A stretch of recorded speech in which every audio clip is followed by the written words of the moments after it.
Hello students. हम exercise 13.2 कर रहे हैं और ये उसका क्वेश्चन नंबर 6 है। दो बार लग गया ये। क्या है? ऊंचाई 220 सेंटीमीटर और आधार व्यास 24 सेंटीमीटर वाले एक बेलन। ठीक है, इसका मतलब क्या है? तो यहां पर आपको इस क्वेश्चन में दो बेलन दे रखे हैं एक्चुअली। तो ये पहला बेलन है, तो ये बना दिया। यहां पर पहले बेलन बना के दिखा दूं। ये इस तरीके से बेलन बना दिया। ठीक है, अब इस बेलन की ऊंचाई आपको दे रखी है। ये है इसकी ऊंचाई। क्वेश्चन में ऊंचाई दे रखी है 220 मीटर, तो 220 मीटर और आधार व्यास 24 सेंटीमीटर है। इसको हम कहते हैं व्यास, जो कि दे रखा है 24 सेंटीमीटर। तो हमें पता है जो रेडियस होता है वो व्यास का आधा होता है, जो कि हो गया आपका 12 मीटर। तो त्रिज्या जो है आपके पास कितनी हो गई? 12 मीटर। अच्छा, जिस पर ऊंचाई 60 सेंटीमीटर और त्रिज्या 8 सेंटीमीटर वाला एक अन्य बेलन अध्यारोपित है। इसका मतलब क्या है? एक और बेलन हमारे पास है, ठीक है, और इस बेलन की जो ऊंचाई है वो दे रखी है आपको 60 मीटर, 60 सेंटीमीटर। अच्छा, ये सब सेंटीमीटर में है, सब सेंटीमीटर में, ध्यान देना। तो ये 60 आपको दे रखा है, 60 सेंटीमीटर, और इसकी त्रिज्या दे रखी है आपको 8 सेंटीमीटर। तो इसको इस वाले बेलन के ऊपर अध्यारोपित किया हुआ है कुछ इस तरीके से। ये रहा, ठीक हो गया। इस तरीके से अध्यारोपित कर रखा है। तो एक बेलन के ऊपर दूसरा बेलन है। तो इस स्तंभ का द्रव्यमान ज्ञात करना है, जबकि 1 सेंटीमीटर क्यूब लोहे का द्रव्यमान 8 ग्राम होता है। तो द्रव्यमान ज्ञात करना है, तो द्रव्यमान ज्ञात करने के लिए पहले हमें आयतन निकालना पड़ेगा। इस पूरे जो सिस्टम दे रखा है, इस पूरे सिस्टम का हमें आयतन निकालना पड़ेगा। और इस पूरे सिस्टम में दोनों ही क्या है? बेलन। तो दोनों के आयतन को जोड़ना पड़ेगा यहां पर।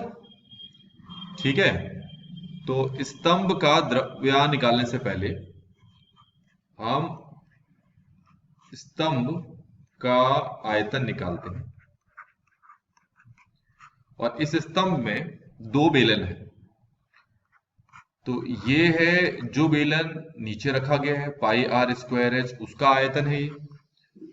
और जो बेलन ऊपर रखा गया है, ये उसके आयतन का सूत्र है। दोनों के सूत्र सेम ही लगेंगे, बस त्रिज्या और ऊंचाई आपको अलग अलग दिखानी है।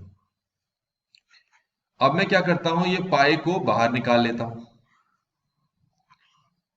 तो ये हमारे पास जो आर है, आप देख सकते हैं ये आर कितना है? 12 सेंटीमीटर। तो इसकी जगह 12 का स्क्वायर हो जाएगा गुणा, ये h है 220 प्लस ये r है 8, 8 का स्क्वायर हो जाएगा, और ये h है 60। इतना समझ में आ गया होगा आपको। पाई का मान देखें, कुछ रखने के लिए कहा है। पाई का मान इन्होंने कहा है कि 3.14 रखना है आपने। तो पाई का मान रख लेते हैं 3.14। 12 का स्क्वायर हो जाएगा 144 गुणा ये हो जाएगा हमारे पास 220। 8 का स्क्वायर हो जाएगा आपके पास 64 गुणा 60। यहां तक समझ में आ गया होगा। 144 को इससे गुणा करो, 64 को इससे गुणा करो, और फिर हम दोनों को जोड़ देते हैं। तो 3.14 को ऐसे ही लिखा। तो 144 को जब ये 220 से मल्टीप्लाई कर रहे हैं, हम गुणा कर रहे हैं, तो हमारा आंसर आएगा 31680। और 64 को जब 60 से गुणा करेंगे तो उत्तर आएगा 3840। ठीक है, इसके बाद 3.14 को ऐसे ही रहने दिया, और इन दोनों को हम अगर जोड़ लें तो हमारे पास आंसर आएगा 35520। आप अपने हिसाब से भी इसको सॉल्व कर सकते हैं। अब हमें 3.14 को इससे गुणा करना है। तो हमारे पास गुणा करने पे आंसर आएगा 111 532.8 सेंटीमीटर क्यूब। यहां तक आपको समझ में आ गया होगा। अब क्वेश्चन में क्या कहा है कि 1 सेंटीमीटर क्यूब का जो द्रव्यमान है, ठीक है, वो द्रव्यमान आपको दे रखा है 8 ग्राम। तो जितना आपने निकाला है, आपने कितना निकाला है 111,532.8 सेंटीमीटर क्यूब। अगर 1 सेंटीमीटर क्यूब का द्रव्यमान 8 है तो 2 सेंटीमीटर क्यूब का हो जाएगा 16, 3 सेंटीमीटर क्यूब का हो जाएगा 24। तो उसी तरीके से जो हमारे पास आंसर आया है आयतन वाला, इसका द्रव्यमान कितना है ये निकालने के लिए आपको इसको इससे गुणा करना पड़ेगा। तो जब हम स्तंभ का द्रव्यमान निकालने के लिए आपको 8 ग्राम को गुणा करना पड़ेगा इससे 1,11,532.8। अब इन दोनों को हम मल्टीप्लाई कर देते हैं। तो मल्टीप्लाई करने पे कुछ हमारे पास ये आएगा, कितना आएगा 892,262.4।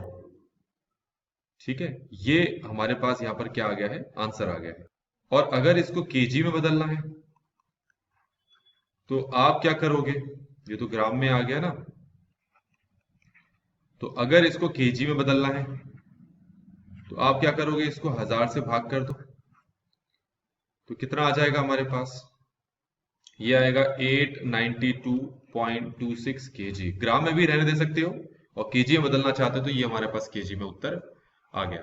तो इस तरीके से बच्चों हमने इस क्वेश्चन को भी यहां पर कंप्लीटली सॉल्व कर लिया है। आई होप कि आपको ये सोल्यूशन समझ में आया होगा। Thanks for watching.